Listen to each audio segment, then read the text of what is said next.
Srila Gurudev ki jai, Sriman Mahaprabhu ki jai, Shri Harinam Sankirtan ki jai, Gaur Bhakta Vrinda ki jai, Gaur Premananda Haribo. So, good morning to all of you from Madhuban, Costa Rica. Good evening, good afternoon, whatever you may be. And we are continuing with our series of lectures, in this case regarding Vaisnava etiquette. So today we are in our third meeting, and today we will be, if you will, more officially starting with some different items or advices shared in different departments of our Gaudiya Vaishnav day life. So today we will be speaking about Guru-seva. Most probably not only today. Let's see how long it takes for presenting some points I had in mind for today, but I think it may take a little bit more than one day. But as usual, before we will make some brief summary of which were the topics that we discussed last Monday, if I'm not mistaken. Yeah, last Monday. But we mainly spoke about the role of Vedic culture in one's decorum, some form of extended introduction to the topic of Vaishnava etiquette that we introduced in our first lecture. So we started with some, if you will, imaginary Purva Paksha or argument regarding, okay, Mahaprabhu himself was the inaugurator of Raga Bhakti in the world, which is apparently a no rule based school, spontaneous devotion, sometimes it is called, but the point is that he followed at the same time certain rules, especially the sannyas in the context of Vaishnava etiquette, Maryat, Sadachar, very strictly as a sannyas. We share some examples. So we started to speak in that regard how we are Gaudiyas for sure, and we are not Vedic in the classical sense of the term, that sometimes Vedic is identified with the idea of Varna ashram, Karma Kanda, this overt emphasis in that direction. Of course, this is not our school of thought, but at the same time, even though we may dismiss, if you will, the more general Vedic idea in our tradition, our prospect in Lila, we mentioned, plays itself out in such context, in the context of we may call traditional Indian culture of Vedic culture. Both in Braj, Golok Vrindavan, and both in Nadia, Nitya Navadvip, these two Leelas will play themselves out in the context of such a culture. So our point was there is a place for this, for considering cultural sensibilities in the realm of Leela. Of course, that may not be something absolutely prioritary in the today for every sadhaka, but we should gradually culture those sensibilities in our prospect to eternity, and that's to be done, of course, here in our sadhaka day. We also mentioned how this Vedic culture is eternal, is created by Krishna himself. He establishes this in the Gita. And we as Gaudiyas, we are worshipping again a form of the absolute which is pretty determinate, not indeterminate absolute like Brahman, or considerably generic form of the divine like Paramatma still, but a very determinate, ultra determinate. We may say Krishna, Bhagavan is determinate, Krishna as Bhagavan is even more determinate, and Braja Krishna is ultra determinate, fully adorned with cultural sensibilities and Braj and so on. So Braja Krishna or Gaur Krishna Nadia, our deity, our Istadevs, they are really determinate, they are personal, and they have their likes and dislikes. And so their likes and their dislikes are our pros and cons, what to do, what not to do. Those are our rule. He, Krishna Vrindavan, has an ego. We mentioned as a Gopa. We mentioned this stance where the Brahmin wives wanted to join him, and he didn't accept them, and he accepted the Gopis because the Gopis came from the Vaisya side of Vedic culture, Varna ashram, while the Brahmin ladies are not supposed to join a cowherd boy. No? So some consideration of Vedic culture is there, of course, for the purpose of Something like Parakiya, Krishna and the gopis will transgress that also. In the context of Madhurya Rasa, in Lila, the Vedic law is again rejected. On some beginning level, we may totally reject that, saying that's relative, we are Gaudias. But when we are full into the Lila, especially in the context of Madhurya Bhav, that Vedic law will be transgressed, Sarva Dharmam Parityaja, but for the purpose of further Lila. And if someone may present the argument, well, by Krishna only accepts the bhav, as we say, well, but bhav is something we should develop, and these details, which are part of the Vaisnava etiquette, are crucial part of that. So my problem may be we are sometimes confusing modern Indian culture with traditional Indian culture, which is Vedic culture. And as we mentioned, India was not India before, the whole world was known as Bharat. And so in this way, we should be able to differentiate between these relative considerations, modern considerations, the role of Vedic culture, and how those cultural sensibilities may play themselves out, not only in Lila, but in the considerations of Vaishnava etiquette here and there. So in this sense, we spoke about 3 levels of following this. My Guru Maharaj will say literal, interpretative, and esoteric. You can understand Shastra in those levels, and we may say you can follow this idea or many other things in those levels. Very literal sense, just copy paste without understanding the purpose. Interpretative, separating substance and details as an intermediate sadhaka, but esoteric in the realm of Lila, how that plays itself out. So I also quoted my Guru Maharaj when he spoke about breadth and depth, the breadth and depth of Mahaprabhu's gift, dispensation. And in the breadth side, we have space for certain ideas, but in the depth side, we will find ourselves in Lila and our prospect in Lila, and we should pay close attention to those detailed descriptions of the land there. And we should not dismiss these, for example, Vedic sensibilities. But at the same time, we should pay attention to our present situation. That also we play the emphasis on. As humans in our particular DNA and psychology now, we may have certain relative necessities as sadhakas, as women, men, American, all young, whatever. And we should create sattva balance in those platforms so we can project our transcendental prospect properly. So we invoke the term Deshakala Vibhagavit, which means someone who is a knower of differences between place, time, and therefore circumstance. And understand we should be dynamic, we belong to a dynamic tradition, we are not to reject modernity altogether.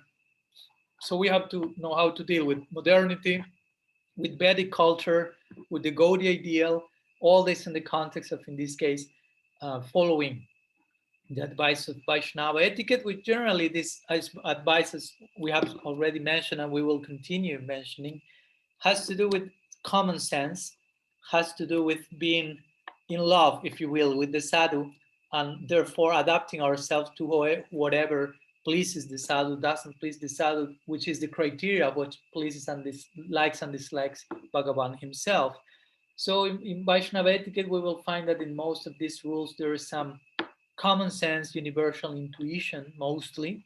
And even we may find some exceptions to the rule, where some of the advices are not fully, at least apparently rational to our demand, if you will. But in some of those cases, it's a nice opportunity to just put our head in the ground, pray, and receive some epiphany there, no? and open ourselves. Not everything needs to be rational in one point. Of course, most of our things, the things we follow in our practice, are full of common sense. But some details are there to make us take some leap beyond that, if you will. So do not expect everything to fit between our ears, basically. So some ideas that we shared our previous lecture, speaking about Vedic culture and which is the role of Vedic culture in Vaishnava etiquette. So today, as I mentioned, we will speak about Guru-seva. And we will start speaking about Guru-seva. Let's see how much it takes. And I consider it very important to start speaking by this before every other department, if you will, of Vaishnava etiquette, because as I already mentioned, we won't develop sadachar, we won't obtain maryad Vaishnava etiquette just with memorizing some handbook of instructions, some list of rules, but mainly in the association of Sri Guru and in the context of service and surrender to Sri Guru.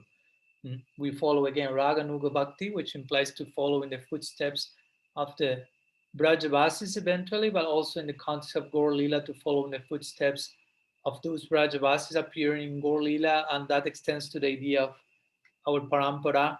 So whatever Sri Guru performs, we won't imitate that. We will speak about that a little bit, but we will try to align ourselves to his, her, decorum. So it's crucial to speak about Guru and Guru-seva especially. For example, and there are many quotes in scripture which speak about how by this Guru-seva, how by properly having the proper decorum in relation to one's guru, the proper conception, the proper attitude, the proper feeling, the proper approach, all success will come from there. In his Bhakti Sandarbha in Anucheda 237, Srila Jiva Goswami shares one of this, some of the many statements about this point. He says, Tashmat anyat bhagavat bhajanam api napekshita. He mentions that one can attain all perfection, all is all, simply by engaging in loving service to the spiritual master. It does not depend on any other devotional activity. So, but properly engaging ourselves in Guru-seva, everything will come from there. Then he quotes famous verse from Hari Bhakti Vilas as well. Yata siddha rasa sparshat tamram bhavati kanchanam sanidhanam guroreva srishyo vishnu mayo bhavat. Which gives some analogy, just as copper becomes gold through the touch of alchemically treated mercury, that's the idea. So that's the same way a disciple takes on the qualities of Vishnu through loving service through the Guru alone. That's it, the emphasis here. Guru Reva Sisyo. So there are many of these verses, Krishna in the Gita speaking to Uddhava, but also I'm not as pleased by this, by this, by that, as I am with service, loving service to Sri Guru, and so on. This class is about Guru-seva, not about Guru Tattva, because that may take another seminar. What's Guru Tattva? What's Sri Guru? What's the truth about Sri Guru? Something a little bit I've mentioned, I will mention, but basically I will focus in the context of Guru-seva. So I won't enter into the details of the ontology of Sri Guru, the role, the importance of Sri Guru. But of course, as we know, Sri Guru is on one side Sakshatari, on the other side he's Krishna himself appearing in a representational sense. He's Krishna himself extending his presence to our lives. At the same time, he's a devotee, she's a devotee of Krishna, more especially personifying a particular type of love for Krishna, which is the goal of our life. And our devotional activities should basically exist around the principle of Guru. Srila Rupa Goswami, when he mentions the different angas of bhakti, he starts with the main ones, and all the main ones, the very beginning ones, are all around the Guru. Tasmat ado Guru padasraya, Sri Krishna dikshadi sikshanam, Vishrambena Guru-seva, Sadhu Manusaranam, and so on. So the first one is you take shelter in Sri Guru, then receive Siksha, eventually Diksha, and further Siksha, and Guru-seva Vishrambena. Render service to him in a very loving way, with confidence, affection, respect, confidence. So this is an important point. Srila Jiva Goswami mentions some people will conceive Krishna Bhakti as the Angi and Guru Bhakti as the Anga, or Krishna Seva, Guru Seva. But some others will conceive Guru Seva, Guru Bhakti as the Angi and Krishna Seva as the Anga. Krishna Bhakti is an aspect of Guru Bhakti. And you also say that criteria pleases Krishna much more. So, of course, when I speak about the principle of Guru, we know there is one Diksha Guru. You cannot have more than one Diksha Guru because there's only one mantra. And the Diksha Guru, Diksha implies, but you can have many Siksha Gurus. Of course, this is not something cheap to say, because in one sense, Siksha and Diksha represent the same principle, and there are two different functions of the same department, Guru Tattva. So with the same type of surrender and love and confidence you surrender to Diksha Guru, if you have another one who is a Siksha Guru, you should make no difference in that sense. In both sense, both are Guru. And as we know, who is the most important in case you have some Siksha Guru different from your Diksha Guru? Silasya Maharaj replied, the one who is helping you the most. So when I speaking today here about Guru-seva, I mean, you will apply this idea to the main Guru figure in your life, or figures. No, it's not to be limited to one person, but at the same time, we know we need to have certain focus in some direction. 1, 2, 3. We cannot have unlimited gurus. I mean, if you are too advanced, we will have that capacity, but gradually we have to begin with one, and gradually maybe two, and so on. So these ideas will be applicable to our, yes, most important guru figures in our life. There are many considerations that I will be sharing in this lecture and the next maybe, but I won't be able, of course, to to address so many nuanced details concerning Guru-seva. So for those who have never read it, I strongly recommend at least once in this lifetime. And of course, I'm not saying just once, please more than once, but you should read the book Sri Guru and His Grace by Srila Bhakti Dev Goswami Maharaj. That's such a crucial treatise. I mean, it's a revelation, came spontaneously from his discourse, mainly to Prabhupada, these disciples of Srila Prabhupada at very important, crucial moments. So, and he shares so many nice considerations about how to deal with Guru, how to conceive Guru, Diksha Guru, Siksha Guru, how to deal with God brothers who are Gurus, how to, whatever, so many things regarding the principle of Guru. So strongly recommended that as a complementary study, Sri Guru and His Grace. So Vishrambena Guru-seva, we are speaking today about Guru-seva. Seva means, we may translate that as service, but again, we will see that it's not just service. It has to do with trying to give pleasure to the object of our affection in a very particular way from our side, also as Sisya. No? Because when we speak about Guru, we need to speak about Sisya or disciple. I mean, it's a twofold equation, if you will. You cannot have one without the other. So let me introduce this topic by sharing some words about what's expected from us as well, as disciples, as students, as guru, and the context of initiation also. Because it's when we speak about guru, generally, the idea of initiation comes on our path. And so most of you, at least the ones I see that are connected, not all, but a good number of you are already initiated, have received Harinam or Diksha. Strictly speaking, Diksha has to do with initiation. But even though we may be initiated, we should understand this is a process. No, it's not something that happens in one single moment. So we need to hear this, whether we are initiated or not. So, which is the only requirement for initiation if we want to put it simple and essential?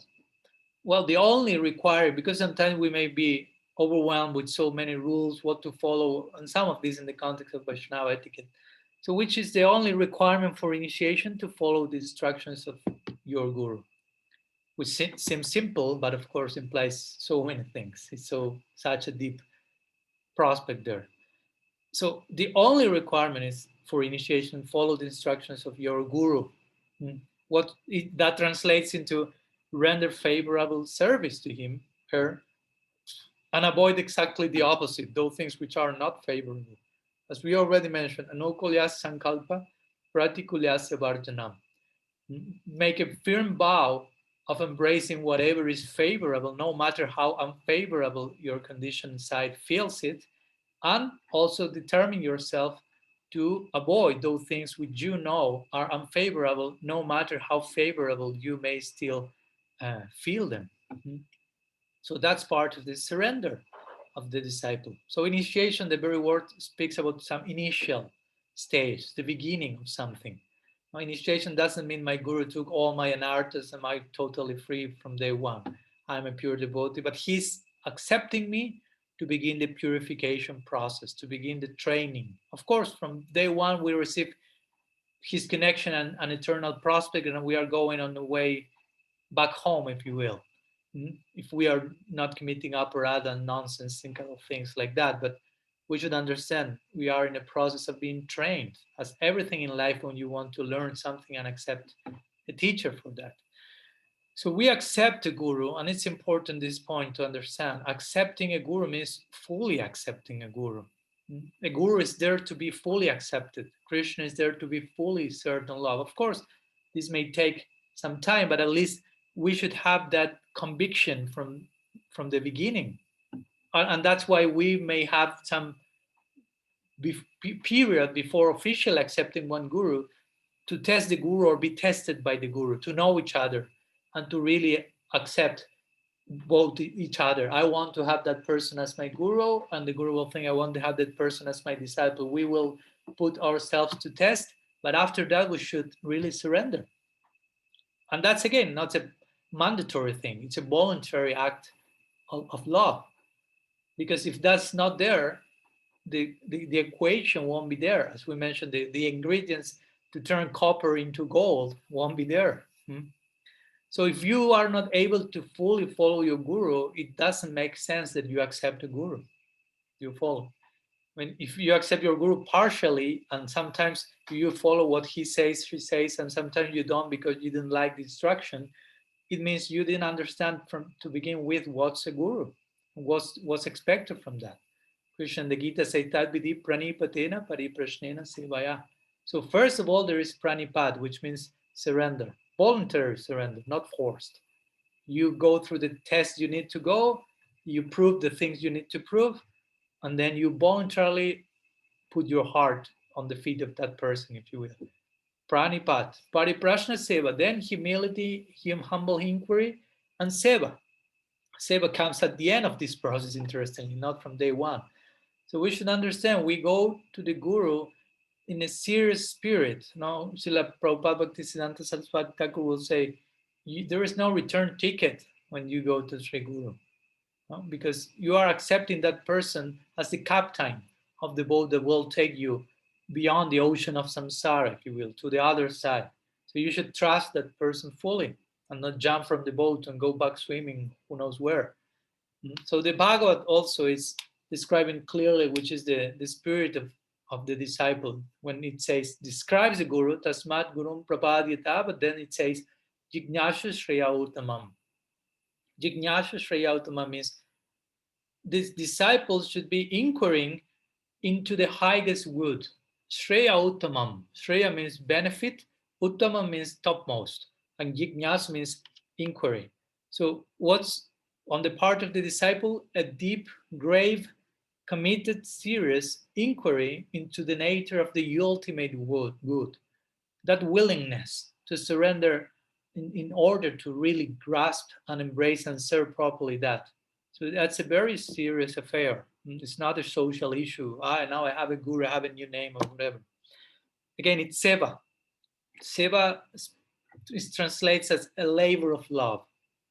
When we speak about Guru-seva, it's not forced action, it's not to be motivated by some external result, but it's a labor of love. It's not ordinary work to begin with. It's a very privileged opportunity to render seva. That's how it's understood in Gaudiya, Vaisnava etiquette, Gaudiya tradition. To be a sevaka, sevaka means one who engages in seva.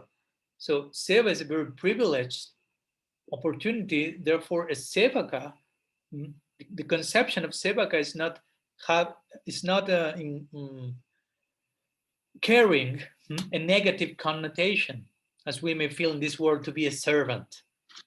We generally do not feel it very nicely because the boss is not very nice as well. And the act is done only for personal profit. I became a servant to receive money for my separate purpose. But here we are saying the boss is ideally free from selfish desire. The sevaka should be ideally, so the interaction between them is not a selfish one. So there's no exploitation here. On the contrary, a sevaka traditionally, as he said, has a position of great respect. If you are a real sevaka, that's the topmost honor. And all of us are having that opportunity invitation. But we have to properly conceive what does it mean, what to be a sevaka. Because again, it's a great position of great respect because such a sevaka has accepted that position in a voluntary way and in a happy way, renouncing to mundane interests for the sake of spiritual purpose, for the pleasure of Guru, Vaishnavas. So in Gaudiya Vaishnavism, again, Sevaka uh, engages in Seva with the object of attaining Prem, which is the, as you know, the zenith of selfless bhakti. So that's a very glorious idea. And of course, again, in the practice, we may feel ourselves a little bit uh, far from the goal or from this ideal, but at least in theory, we should know. We are sevakas. We have received that opportunity. Sadhakas, sevakas, another way of saying the same.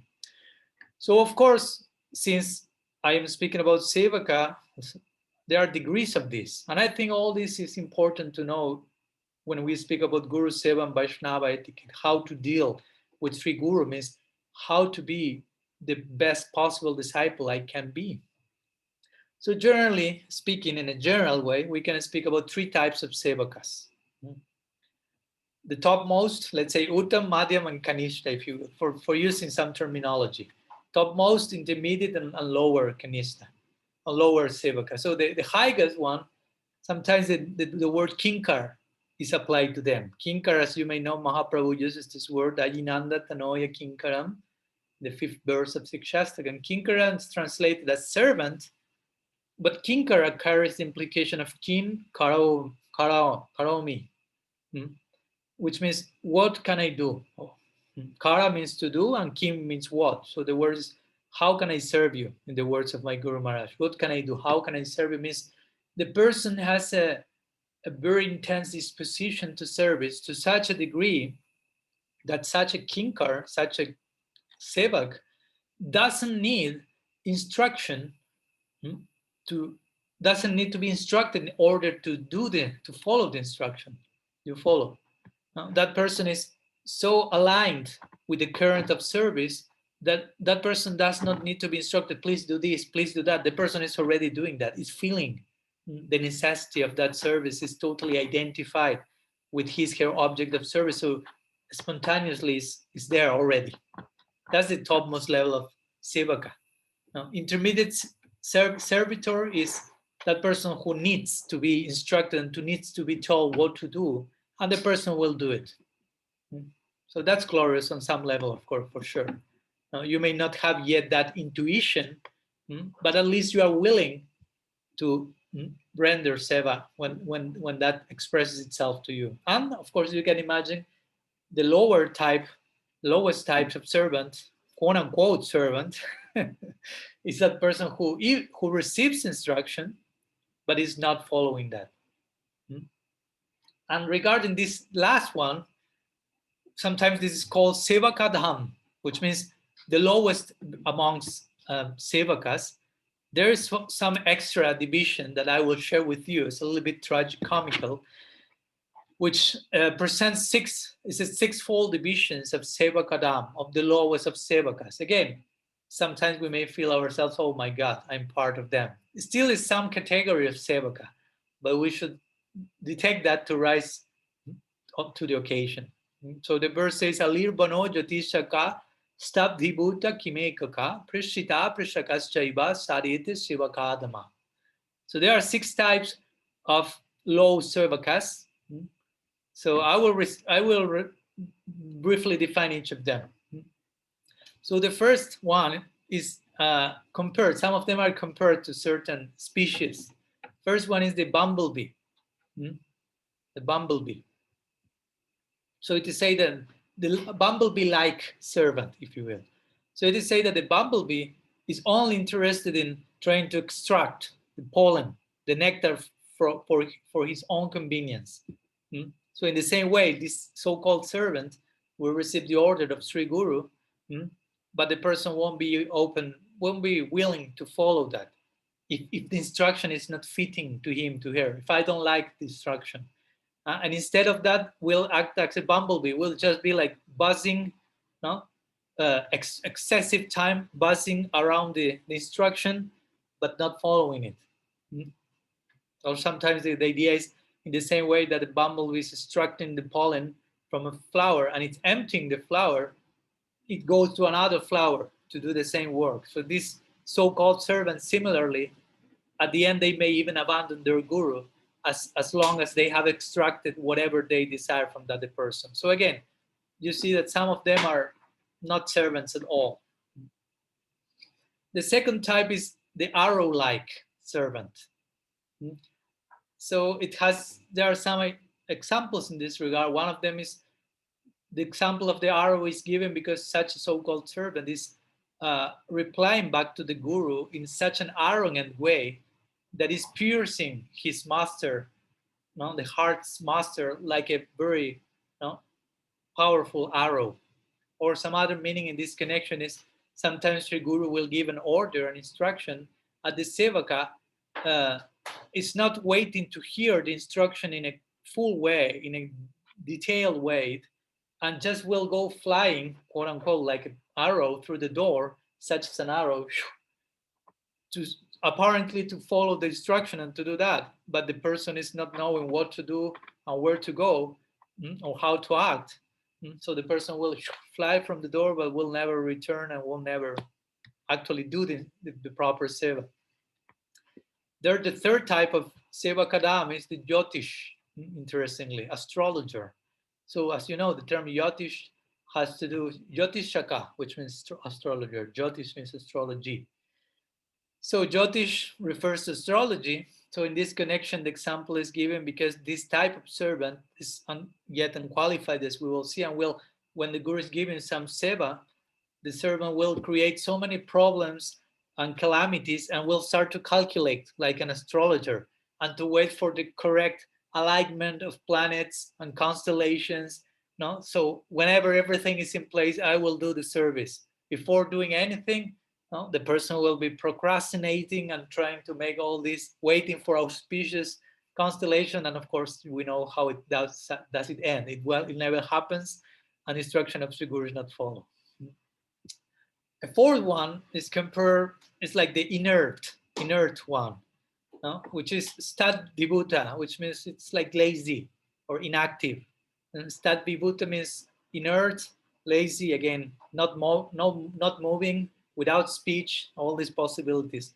So the idea here is that the guru is given an order, and this sevaka becomes like overwhelmed, basically bewildered, confused, and not knowing what to do, and he's unable to take any type of decision about how to apply himself, herself in practice. So in that state of bewilderment, he ends up doing nothing at all.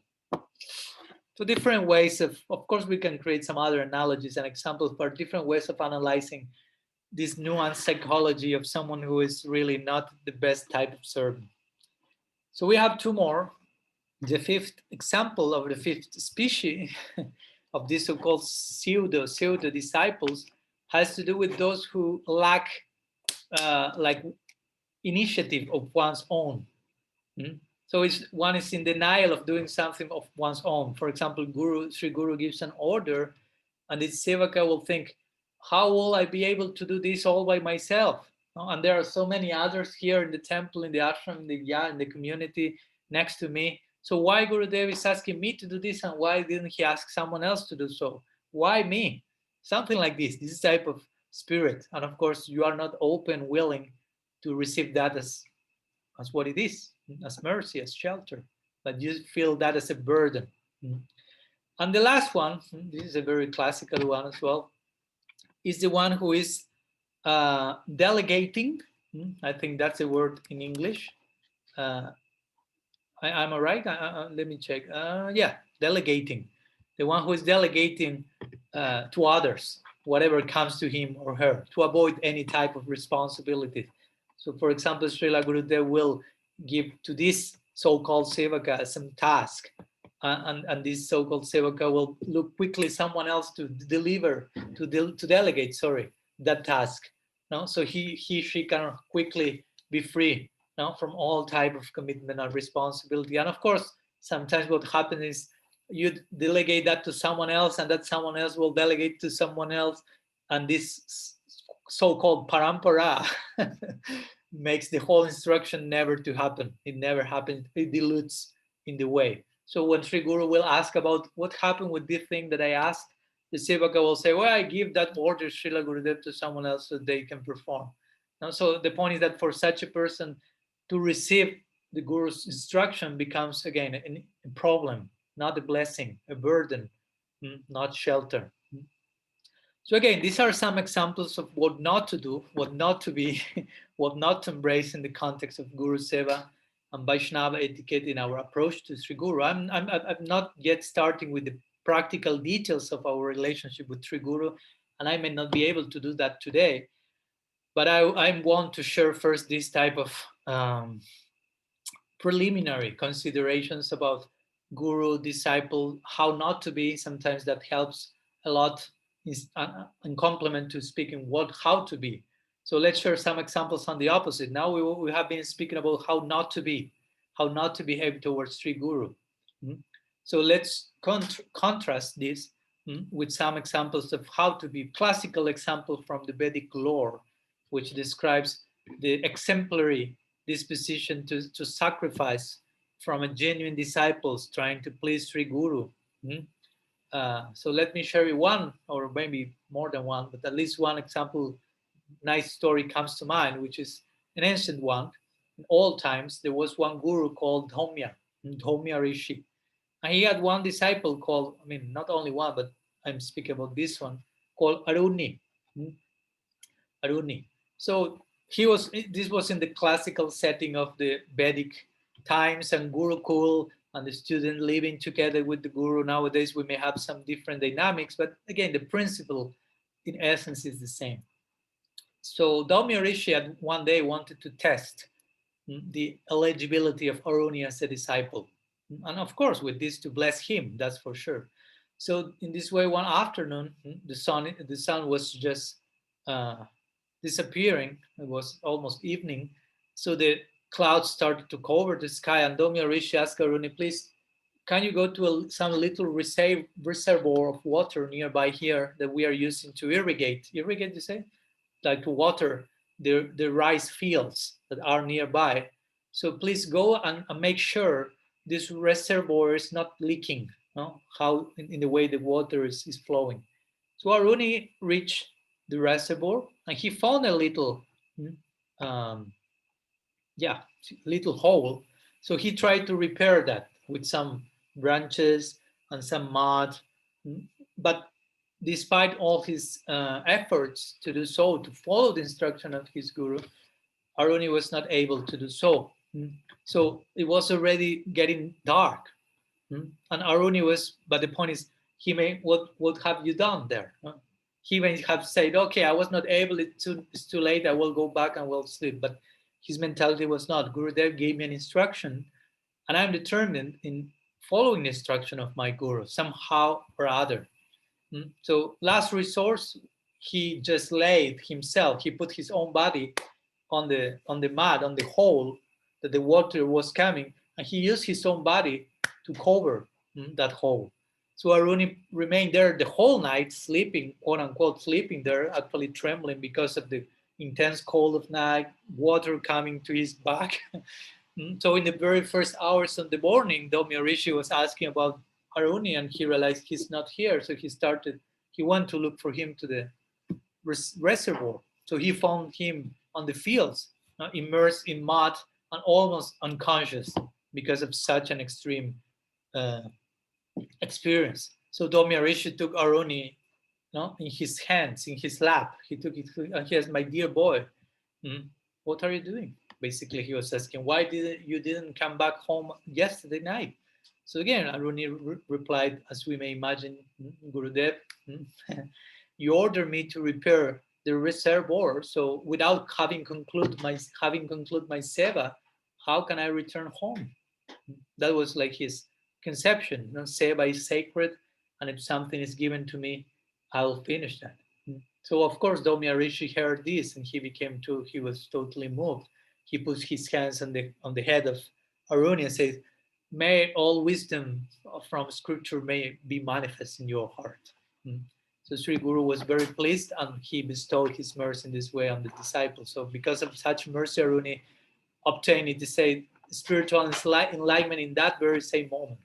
And all the meaning of all the scriptures manifested in his heart immediately by the grace of Sri Guru, who was pleased with Aruni's disposition to service.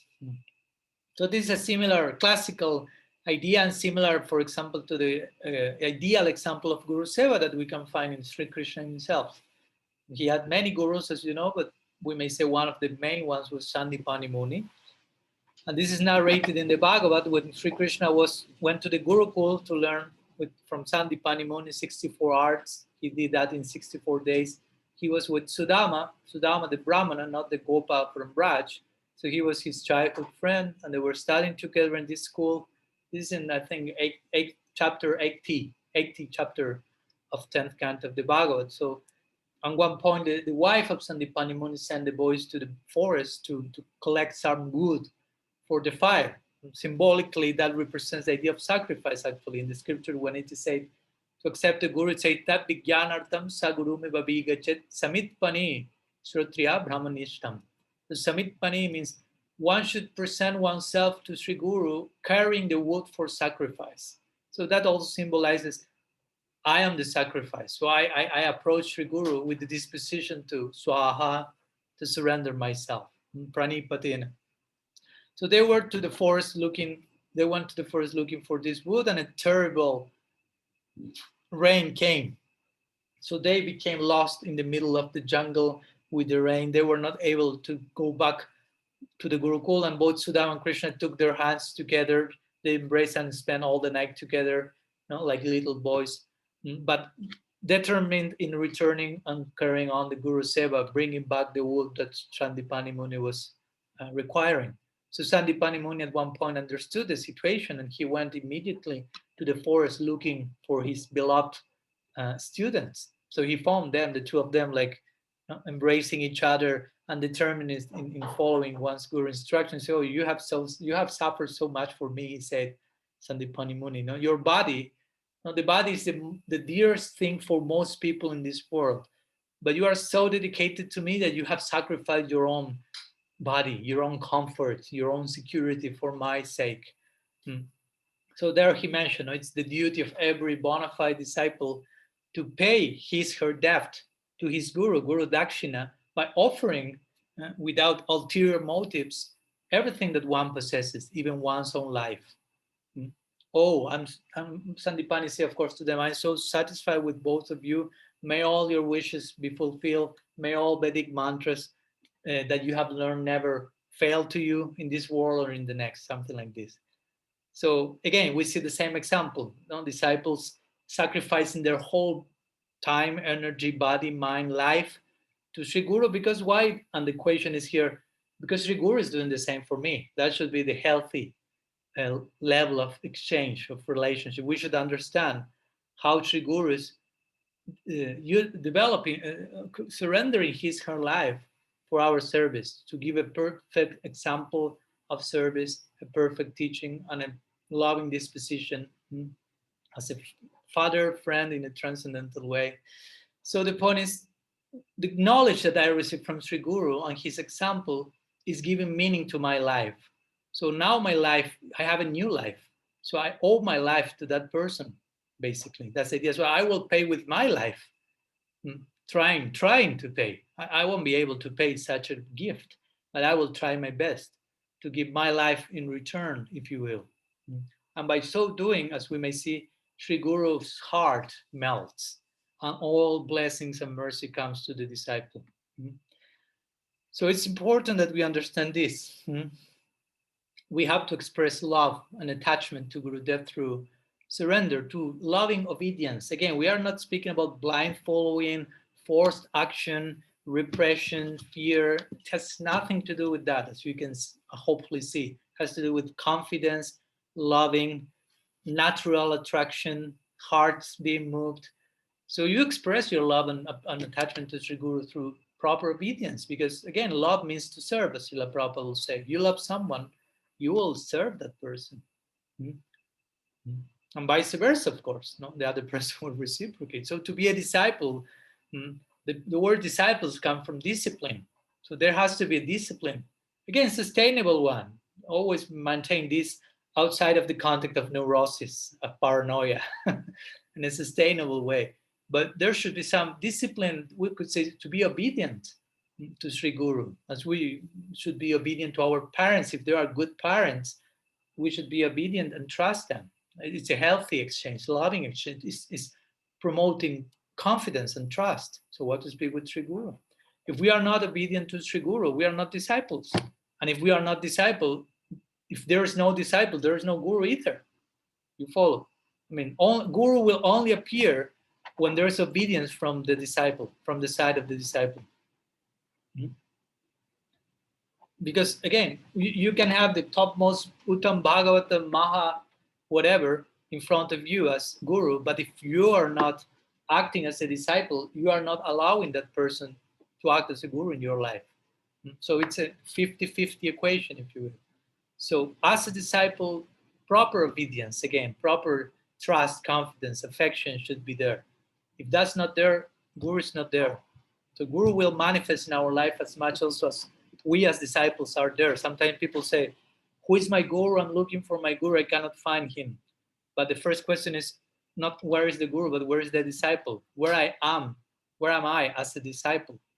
Because if I'm not ready to enter into that fire, do not expect the Guru to manifest. Maybe the Guru is right in front of your face, but you are not seeing him, hearing him, and so on. So we should try to understand the things, and to understand our service to Sri Guru is today and tomorrow and for eternity. We should try to serve Sri Guru in such a way that we are like confirming our prospect for eternity in the future, not just today. There's one famous example in this connection from Bhaktisiddhanta Saraswati Thakur and Srila Sridhar Maharaj. Once Prabhupada Bhaktisiddhanta asked Srila Sridhar Maharaj, please help me in the opening of one temple, the Gaudiya Math, Madras Gaudiya Math. So it is said that some date was set for the opening of the temple, but they were not able to open it on time because there were not enough financial means to finish the temple on proper time. And so what did Srila Sridhar Maharaj do?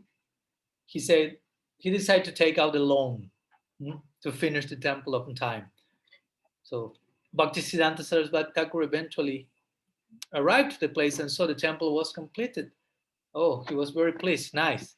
But he heard this was possible because Srila Sridhar Maharaj took a loan and took a loan in order to accomplish that. So Prabhupada Bhaktisiddhanta was already pleased, but now he was even more pleased when he realized the risk, if you will, that Srila Sridhar Maharaj took. And he said like to him, you have already ensured your future service by assuming this loan because you are obliged to repay that loan. So in this way, you are not only engaged in seva today, but you are telling Krishna that you will be doing more service for him in the future. Of course, this is an example. I'm not promoting excessive loans in the names of Guru-seva. You have to make it in the proper way. But the idea is this, no? We are trying we want to make that clear. I'm not only serving Sri Guru today. I want to warranty my future engagement in that. Because again, Sri Guru is, as we always say, our dearest friend, showing to ourselves our brightest potential. So I want to give my whole self to that person. I want to fully trust that person. That's a very important point. Again, Vishrambena Guru-seva. Vishramba, trust, full trust, very intimate faith, intimate connection. Srila Sridhar Maharaj once very nicely described what does it mean to have a guru by describing what does it mean to not have a guru. He said, what does it mean that you don't have a guru? He said that whenever you look, you feel, I cannot trust.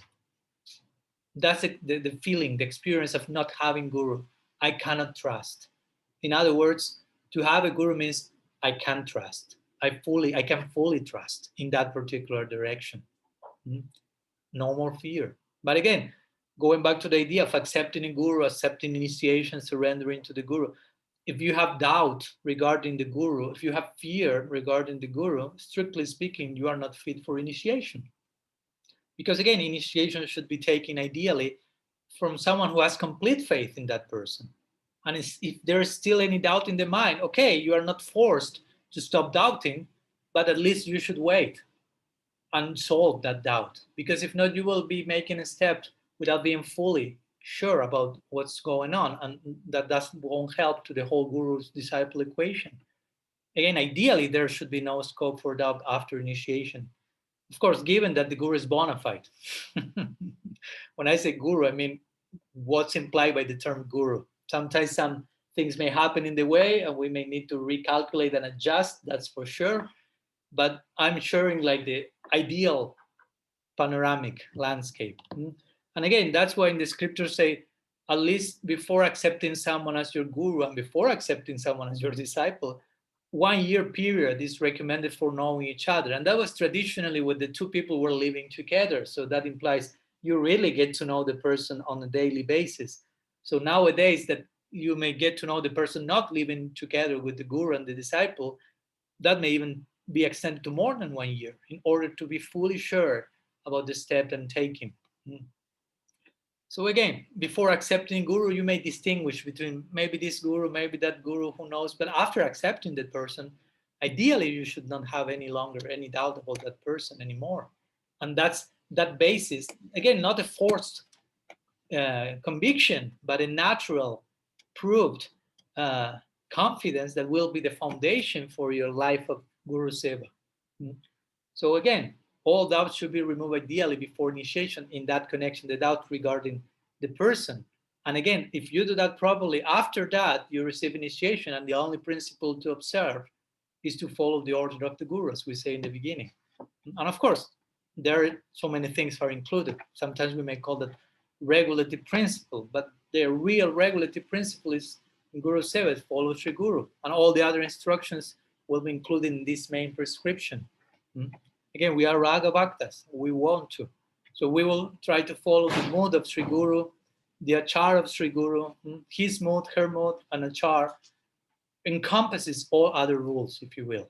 By paying proper attention to the example, to the sadachar of Sri Guru, I will follow that. If my guru abstains from intoxicants, I will abstain from intoxicants, and so on. That's like the natural criteria. As my Guru Maharaj once said, no? Of course, he said it was in mature reply, but at the same time it was full of visramba. No? That once he asked the devotees, why are you shaving your head? And they say to him, because Prabhupada does. And he said on one level, it was not a very elaborate answer, but on another level, I could perceive their degree of love for their guru. So that was charming. So there is a place to do that.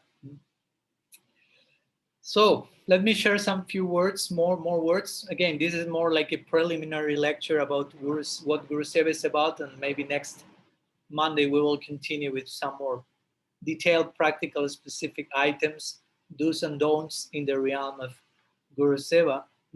But to summarize, let's say to love Gurudev means to follow his orders, basically. Again, not in a mechanical way, but there is love, and from that love, that affection, naturally I will be willing to follow that. If you really love the object of your affection, you won't be able to disobey any instruction. Of course, this doesn't mean there is no place for speaking and dialogue, and if the guru asks something, you may say to him, because of this, of that, but it's not that you don't want to follow. There is place for dialogue. It's the famous example of Srila Sridhar Maharaj, where Prabhupada Bhaktisiddhanta asked him, please go to the West and preach. And he was willing to do so. He was surrendered to his guru, but also he offered proper advice. So there is place for that in the case of disciples that have that capacity. In the beginning, maybe the disciple will need just to say yes, yes, yes, yes, because there is no criterion to offer some feedback to the guru. But as time progresses, disciples should be ready to offer some input. As Srila Maharaj did, he said, well, actually, my English is not the best. My nature is more introverted, and you are about to leave this world. I think I will take more advantage being close to you. And with the last point, he convinced Prabhupada Bhaktisiddhanta. But he said, after those 3 points, he said, but if you want me to go, I will go. So the point is, he was totally surrendered, But on the foundation, on the basis of that surrender, he offered some feedback to serve better. That's the point. To render even more substantial service, not avoiding the responsibility. So we should also be sincere about that. So there are some reasons. These are some reasons for accepting the guru. There are some interesting reasons also we may share more in a psychological framework, if you will. But there's one psychological reason why the guru has to be served unrespected, even like God, as the scriptures sometimes say. No, because some psychological studies have proved that by the time of 7, 8 years, as you may imagine, we have imbibed a great deal from our parents, from our childhood. And all these experiences created very deep ingrained some scars. And many of those, as devotees, we need to clean. Chaitya Darpana Marjanam, we need to replace them with bhakti samskars. So the question is how to replace such powerful samskars. It is said that this is only possible if we meet a person for whom we develop greater love. Again, I don't want to dismiss one's parents' role in this life, nothing like that, but we need such a figure and even more powerful in order to, quote unquote, overcome certain samskars that need to be replaced. So we need to meet a person for whom we develop greater love, greater respect, greater obedience that we may have had for our parents during our childhood. And of course, such a person, in one sense, we could say such a person can only be God, because nobody else can replace our parents, their role, their influence. No, so Sri Guru is that person. It's God coming in that particular way, as we know. Achintya Vedavid. Is God, he's not God, in a representational sense. So we have to properly conceive this and properly develop some intensity of affection towards the person of Sri Guru. In one sense, the intensity of love for Sri Guru that we have for Guru, that will be the same intensity of love we will have for Krishna. Not the exact form of it. No? Try to see the difference. Someone may have affinity towards Krishna in Sakya Ras, Madhurya Ras. It doesn't mean that you will treat your Guru in conjugal relationship. But the intensity of surrender, as sadhakas now, whatever intensity and surrender and trust and confidence we are projecting and expressing towards Guru, naturally that will take a particular form in connection to Sri Hari. So basically, that in summary, one should work and live under the instructions of one's guru, whoever that guru figure is the most prominent one in one's life, and one should consider oneself his servant, her servant. Sisya Abhiman. My sense of identity is I am a kinkar, I am a servant, I'm a sevaka. That's a very, again, prestigious. I feel so fortunate to receive the chance of even getting close to that role. So in one sense, this is the most important thing in Vaishnava etiquette. That's why I'm pounding this post. And I have not yet started with some specific tips, because these particular rules that I may share next class, all of them will be a natural byproduct of having this in place. And all the other points that we will share from now on in the remaining lectures of Vaishnava etiquette, all of them will be, again, in a natural byproduct of the confidence and affection that we will have for Sri Guru as Sevakas. So this is the most important thing to begin with. Try to have it in your mind very clear. I consider myself a servant of my Gurudev. Because why so important? Of course, one may say because the tendency is to forget that, basically, and to consider ourselves independent doers, independent agents, independent everything. So we need to properly ingrain a healthy sense of dependence to overcome our false sense of independence. So a real disciple will feel that Guru Kripa Hi Kevalam. When Guru Kripa Hi Kevalam is the only thing in my life is the mercy of my Guru. That's the all in all for me. That's how a sincere disciple is feeling. Whatever may happen in my spiritual life, that's the mercy of my Gurudev. It's not my personal merit. It's not my separate attainment, but it is coming to me as a gift from above. So that's the mercy of Sri Guru. And what's the mercy of Sri Guru? Again, sometimes this idea may sound abstract, but as I've shared in some of the previous examples, we could say that when Sri Guru has a a pleased disposition, he's pleased, a loving disposition in his heart towards her disciple, and the disciple, of course, is humble and surrender, that feeling that is there in the heart of Sri Guru, that's what we know as Sri Guru's mercy. To invoke that particular disposition in the Guru's heart, that naturally will shower affectionately the sincere disciple. So we should be those sincere disciples. We are, I mean, to be disciple means to be a sincere disciple. There's no other way to put it. We should be grateful disciples, basically. We should appreciate the gift of Sri Guru, as the famous pranam mantra says, Mukam karoti vachalam pangum langayate girim, yet kripata maham bande Sri Gurun dinatarana. By the grace of Sri Guru, someone who is blind can see, someone who cannot speak can recite great poetry, someone who is lame can cross over the mountains. So the point is, we are those. We have been those persons. We were not able to walk. We are just stumbling and falling into this material existence, and now we are learning how to properly walk. We were not able to see. We were blind to reality. We thought we were seeing. Now we have received eyes. Sri Guru gives us Shastra Chakshu, the eyes of knowledge, of revelation.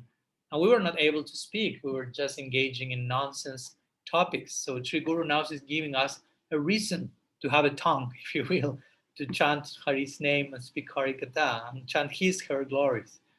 So the point is, we should feel eternally indebted because our life has new meaning and prospect. So our whole life and prospect should be offered in Seva, in the spirit of Guru-seva. And we are in Kali Yuga, which is the age of ungratefulness. We could say age of quarrel and hypocrisy, and part of that is ungratefulness. So we especially need to be grateful. To begin with, to be grateful is a quality of sattva guna. So, of course, sattva guna is not the goal, and here we are speaking about something which is beyond the gunas, but gradually we should rise above the lower modes, especially in relation to Sri Guru, who is the very ambassador of the nirguna plane, of the Visuddha Sattva plane, who comes to our life to bestow the gift that will take us beyond the gunas and throw us into pulse-liberated existence. So again, hopefully some of these words are of inspiration and help to clarify the very foundation of Guru-seva, and how on the basis of that foundation, we will do whatever we do on a daily basis. We will perform so many varieties of devotional activities, and we will be follow so many details of Vaisnava etiquette that we will share from now on. But all this will be done on this foundation of Guru-seva, of this proper spirit and conception and service to Sri Guru. So some words I want to share today. I will leave here. On next lecture, we will continue in the context of Guru-seva, explaining some practical, again, points and advices, but on the context of whatever I have explained today, for you to understand how we are to follow those things on the basis of our affection and trust. Because if not, if we only speak about rules and do this and do not that, some people may misunderstand that, misapprehend that, and feel this is not natural, this is forced, I'm not willing to do so. But if we understand which should be the background, the other things will naturally flow. That will be like a common sense byproduct. But we will speak about that next lecture. So I will stop here. And of course, if there are any questions, doubts, comments you may like to share, we have some extra minutes. So I will allow you to activate your mic, if you will, your microphone, or if you want, you can share the questions in written form via chat. I have a question, Raj. Archan Siddhi, yes. Yeah.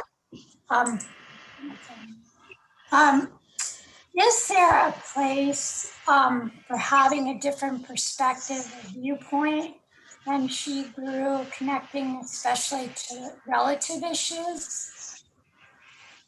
For example? I mean, what do you mean by regarding what I said? Because I said many things regarding what?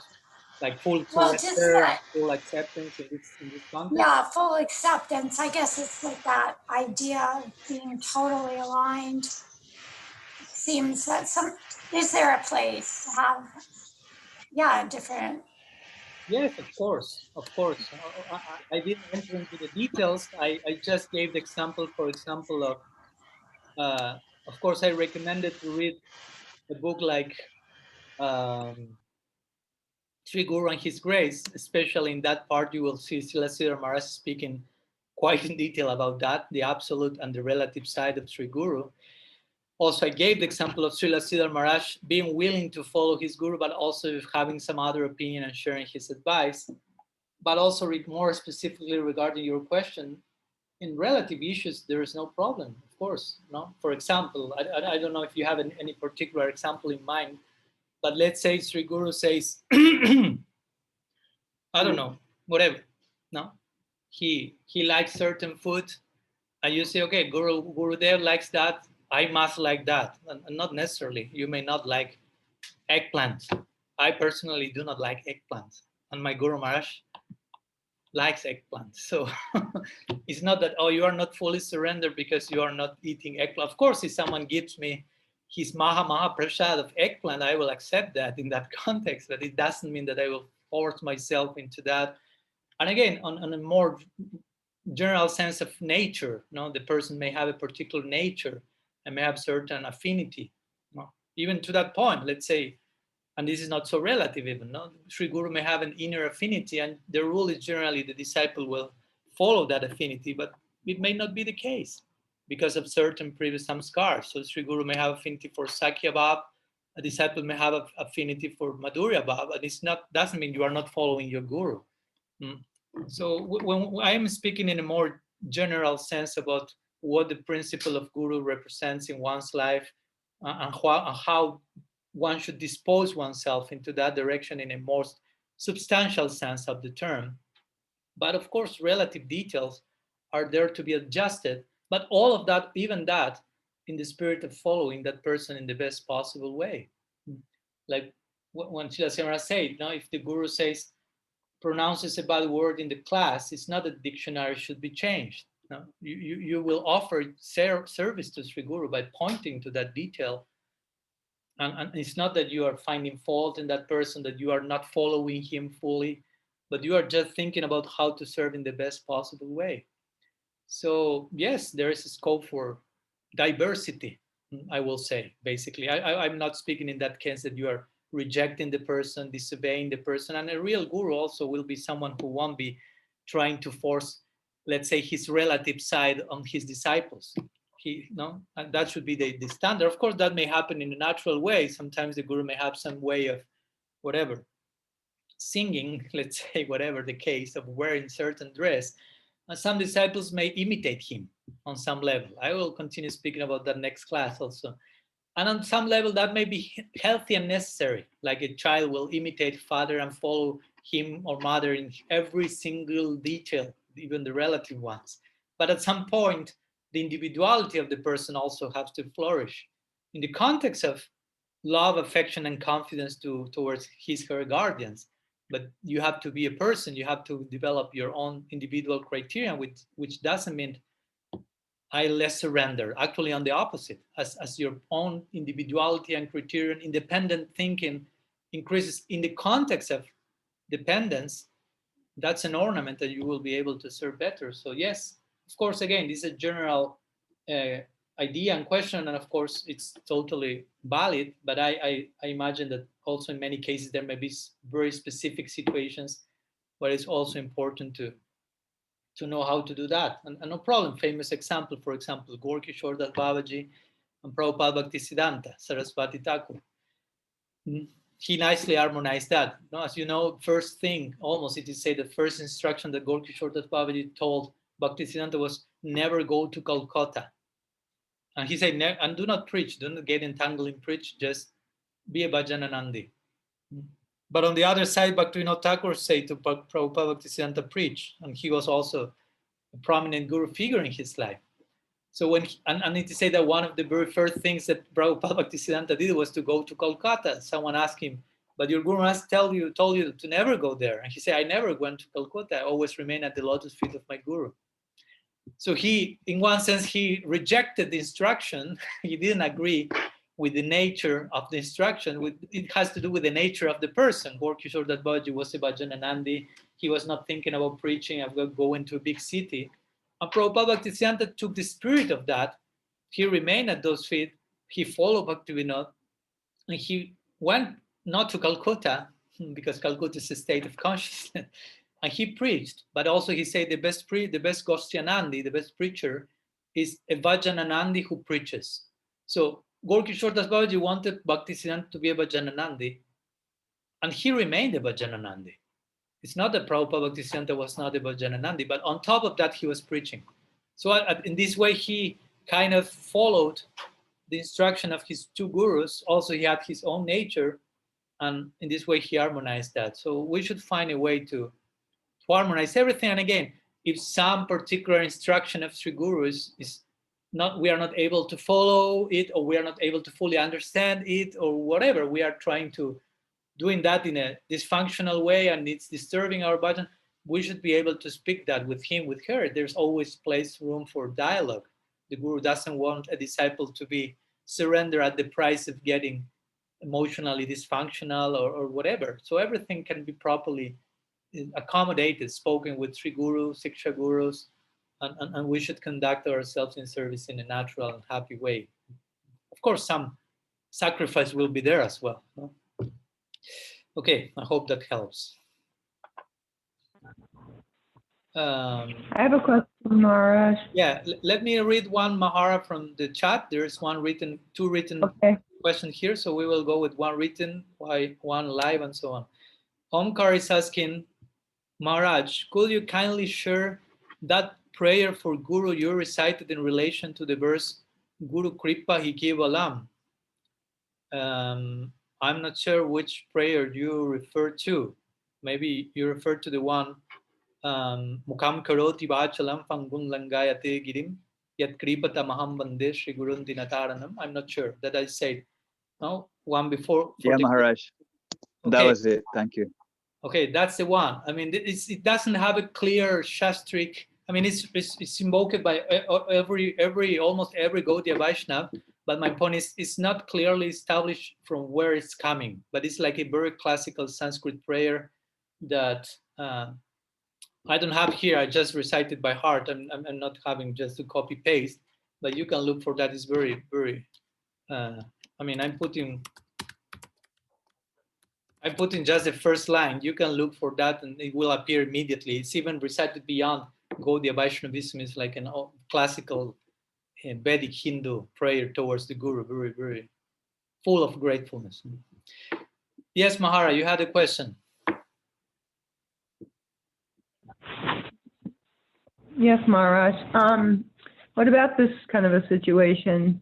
So Prabhupada stressed chanting to us. He stressed it very much, and so on the beads. And so I read yesterday that, and I'm pretty attached to chanting, not because I'm advanced, but because I'm fallen and afraid to not chant, and just I want to chant. But I read in the Madhurya Kadambini that the Guru may ask his disciple to not chant, and Guru-seva is more important than chanting. So, and I know a few devotees from Guru Maharaj's disciples that have such Guru Nishtha that they would not mind doing that, and they have done it, not chanted instead of, to do seva. And but I know that I do all my life to Guru Maharaj, and I owe it to you too, because you're my Siksha Gurus. But I don't know if I could ever follow that order because, I'm so, I guess I'm sort of addicted to chanting in a way. You know what I mean? That's it. So yeah. what? Yeah. So what do you do in a situation like that? Because then I'm not surrendering. No.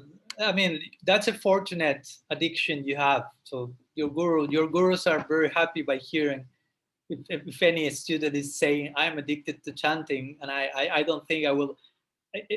And you can imagine that this is a very specific thing. Generally, the instruction won't be stop chanting.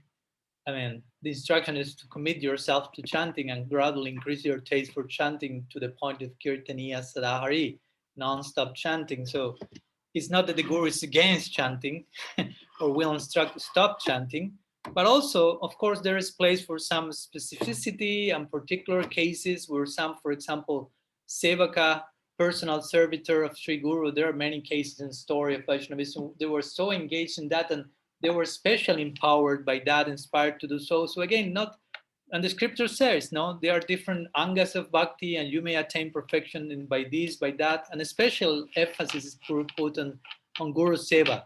So if you really embrace Guru-seva and it takes a particular form according to the situation, there's no problem if, I don't know, a personal servant of Sri Guru uh, has to be totally all day long with Sri Guru because of this reason and didn't have time to chant. It doesn't mean he or she didn't want to chant, but the situation was such that there was no time, but the person was really surrendered there. So that's, I will say, it's more of an exception to the rule.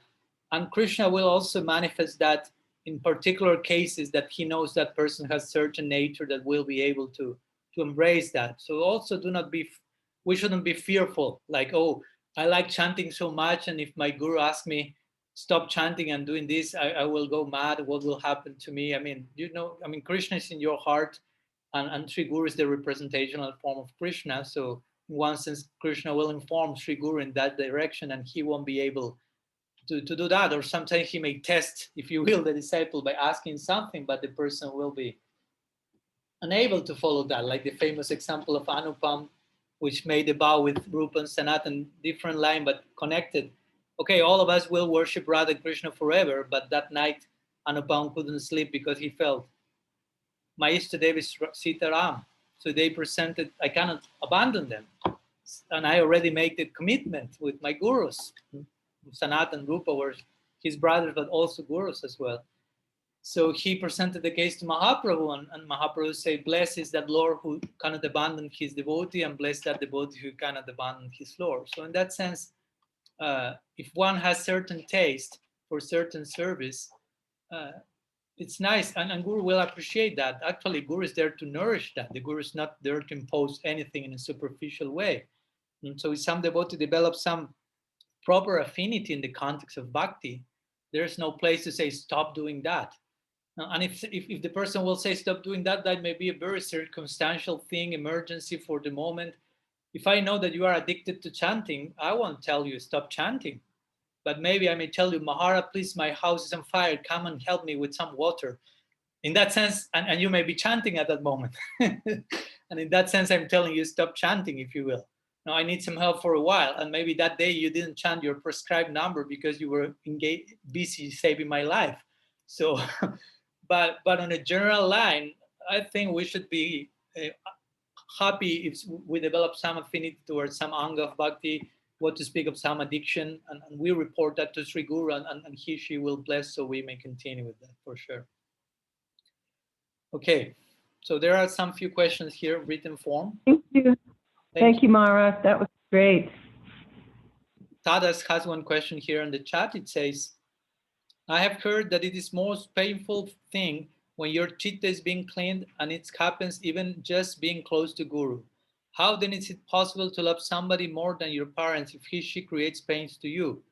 Is it firstly you should understand intellectually that Guru and pain is needed and good to you, and just after cleaning process love comes?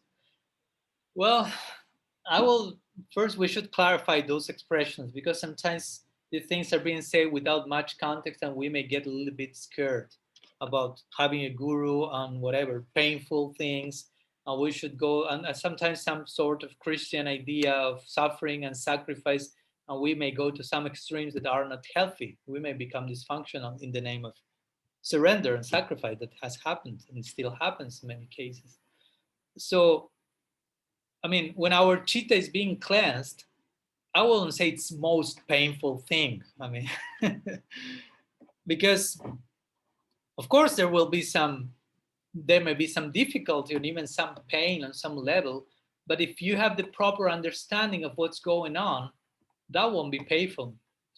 At least that won't be most painful. And the process is gradual, so you cannot just clean your whole chitta from one shot, because that will be too painful. That's for sure. We may not be able, we may be develop some scars regarding the practice that this is painful. This is painful, but I have to do it. This is painful. And Krishna says, Susukam kartum abhyam. Susukam kartum. This process should be engaged in a joyful way, relatively speaking, at least. No, it shouldn't be a torture, because it's impossible to sustain in time. So there may be some pain because purification is going on, but it's not that the process is painful.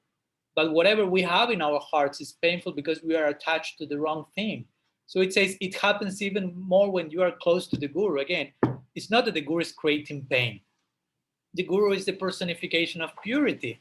So if you are not pure, that pain will come from your own impurities, not that the other person is the bad one. No? Sometimes that happens. We may be with another devotee, and the presence of some person may trigger us, may trigger some attitudes in us. But the point is, the person is just triggering that, if you will. But the ammunition, if you speak in terms of machine guns, ammunition is in us, it's not in the other person. The presence of that person is just triggering the whole thing, but the trigger is just one small thing in the whole gun, and the ammunition and all that, that's inside of me. So we should be introspective when something is being triggered to ask why this is happening. I mean, the other person is just maybe triggering that, but the whole rest of the thing is in me, the ammunition, especially the explosion.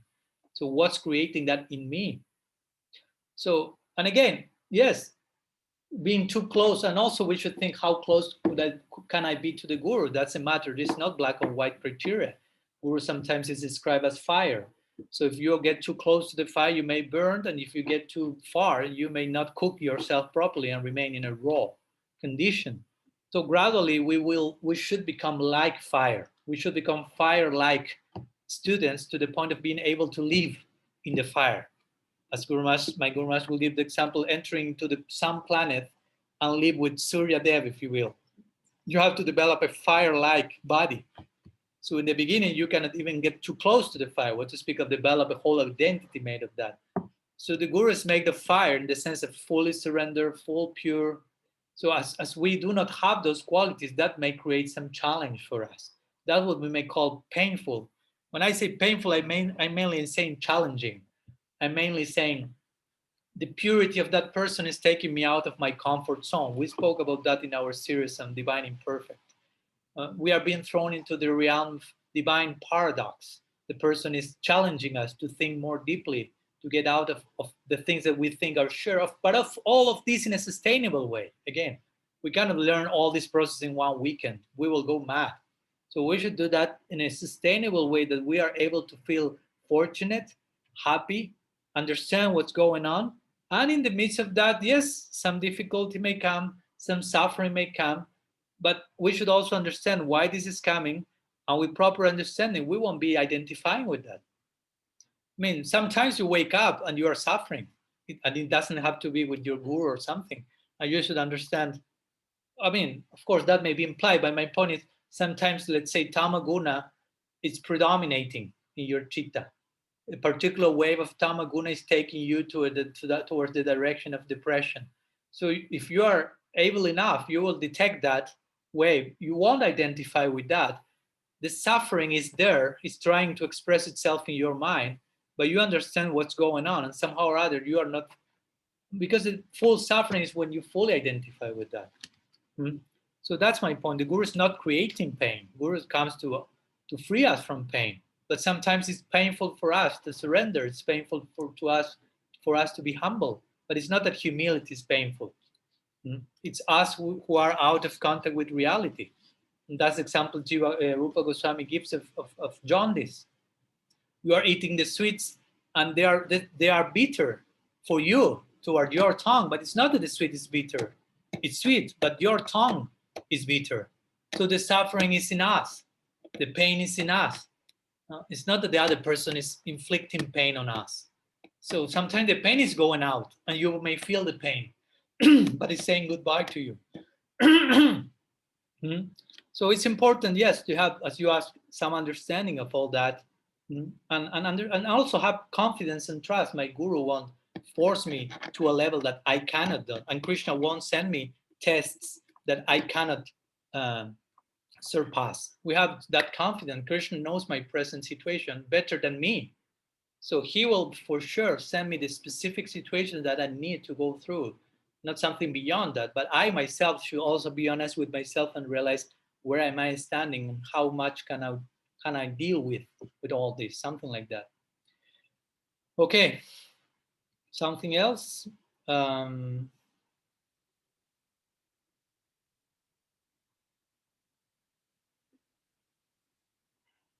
I think I see one question has been sent to my streaming in Facebook. One question by Martin Fossati. He's saying, how should be the relationship of a sadhaka with the guru of his guru, and also with the guru of the sadhus close to the sadhaka? Well, that's a big topic, and I plan to speak more about that next class and the next class after next class, I think. Especially in this book, Sri Guru and His Grace, there is a lot of this. There are some practical details to consider, but at one point, at least in a general way, of course, generally, it's not the case that the guru of your guru is alive. I mean, that can happen. There is possibility. That's an exception to the rule and a very particular taste of bhakti experience that you may have your grandfather guru, if you will, alive. And that will be a very special thing for sure. But generally, the case is that that person won't be present in this body, and the person who your guru has accepted that service once his her guru have passed away. And that's the general rule on one side. And with the guru of the sadhus close to the sadhaka, well, depending if you have a guru, if that's a different guru, you don't have a guru yet. So that may take a different nuanced perspective. Some of them could be seen as a god, not godfather, but god aunt, as sometimes it is said. There are certain nuance, like the god brothers of your guru. No? Of course, on one level, you will respect them as your guru in the same way. That's classical when the guru receives the Vyasa Puja. Generally, that happens. The guru himself will worship. If there are any god brother, god sister present, she will worship those god siblings and will receive after that worship. Of course, in the spirit of that worship is for my Guru Maharaj. I'm just here representing him, her. But in brief words, apart from what I said, it should be full of affection, of confidence. But of course, there are nuances and there are moods, and there are, as we'll speak next class, there are different currents, there are missions, different Vaishnava missions. So not in every direction you are forced to express the same degree of intimacy. But at least on a general level, one should be respectful, of course, to all Vaishnavas, what to speak if they are the god siblings of my guru and so on. But I will elaborate more on this if you want, and if you can wait during next lectures. Okay, so any other question before finishing? We are almost on time.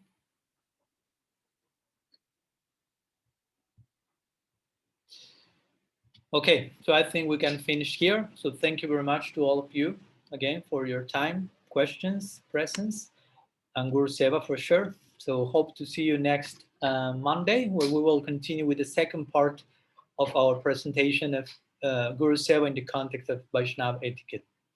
Srila Gurudev ki jai, Sriman Mahaprabhu ki jai, Shri Harinam Sankirtan ki jai, Gaur Bhaktavrinda ki jai, Gaur Premananda Haribo. Vanchakalpatarubhyascha kripa sindhubhyaiva cha patitanam pavanebhyo vaishnavebhyo namo namaha.